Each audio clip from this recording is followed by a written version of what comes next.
ආයිබෝවන් අපි අපේ කලින් වීඩියෝ වලින් කතා කරේ නෙට් හවුස් එකක් නිවැරදිව හදාගන්නේ කොහොමද කියලා, කොම්පෝට් එකක් රිපෝට් කරගන්නේ කොහොමද කියලා. අපි මේ වීඩියෝ එකෙන් කතා කරමු රිපෝට් කරපු කොම්පෝට් එකක් හොඳින් වැඩුණු පසු එහි පැල ගලවා කුඩා පෝච්චි වල සිටුවා ගන්නා ආකාරය.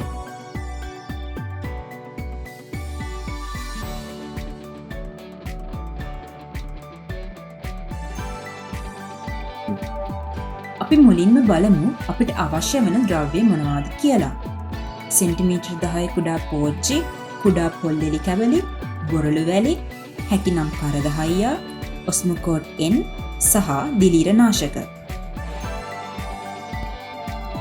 අපි සපයා ගන්න පොල්ලෙලි කැබලි පැය 6-7ක පමණ කාලයක් වතුරේ පොඟවාගත් ඒවා විය යුතුයි. එමගින් එහි ඇති කහට ගතිය ඉවත් කරගත හැකියි.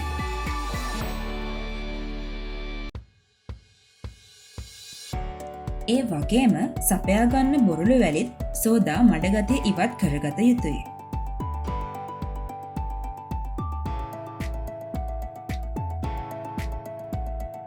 කරදහයියා යොදා ගැනීමෙන් මුල පද්ධතිය හොඳින් වැඩෙන අතර දිලීර රෝගද අවම කරගත හැකි. මෙම කරදහයියා අපට නිවසේදීම සාදාගත හැකි අතර වෙළඳ පොලෙන්ද සපයා ගත හැකි. දිලීර නාශකයක් ලෙස කැප්ටාන්, ටොක්සින් හෝ හෝමායි වැනි දිලීර නාශකයක් සපයා ගත හැකි. දැන් අපි බලමු මාධ්‍ය සකස ගන්නේ කොහොමද කියලා.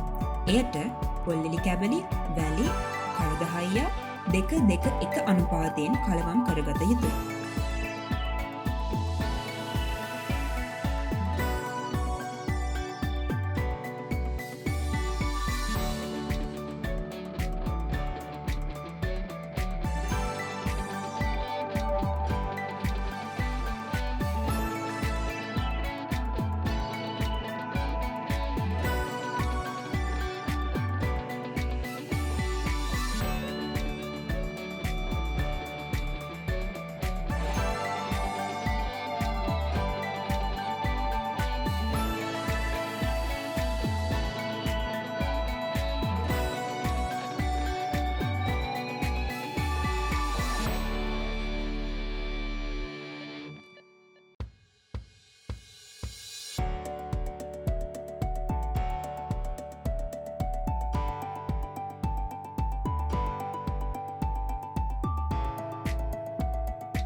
දැන් අපි පැල සිටුවා ගමු.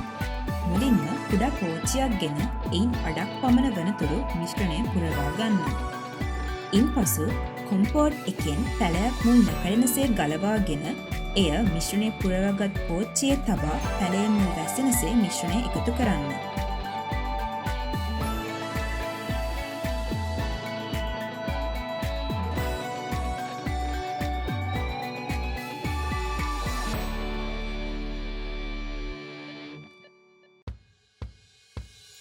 ඉන්පසුව ඔස්මෝකෝට් N තේ හැන්දක් පමණ එකතු කර ඔස්මෝකෝට් N වැසෙනසේ නැවත මිශ්‍රණය එකතු කරගන්න.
මේ ආකාරයට කොම්පෝට් එකේ සියලුම පැල ගලවා පෝච්චිවල සිටුවා ඒවා කොටුදලක් මත වීඩියෝවේ දැක්වෙන ආකාරයට තබාගත යුතුයි.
අපි මෙහෙම තියාගන්නේ කොටුදලක් උඩින් පැල තැබූ විට පැලවලට යොදන ජලය හොඳින් බැස යන නිසායි.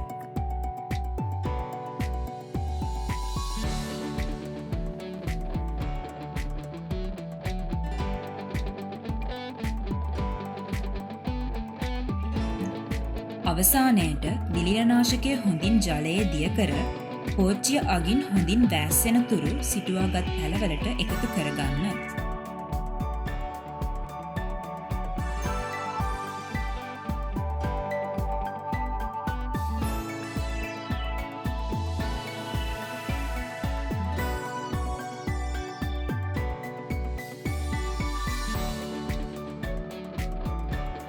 මෙම පැල හොඳින් වැඩුණු පසු ලොකු පෝච්චියක නැවත සිටුවා ගන්නා ආකාරය අපි ඊළඟ වීඩියෝකින් ඔයාලට අරගෙන එන්නම්.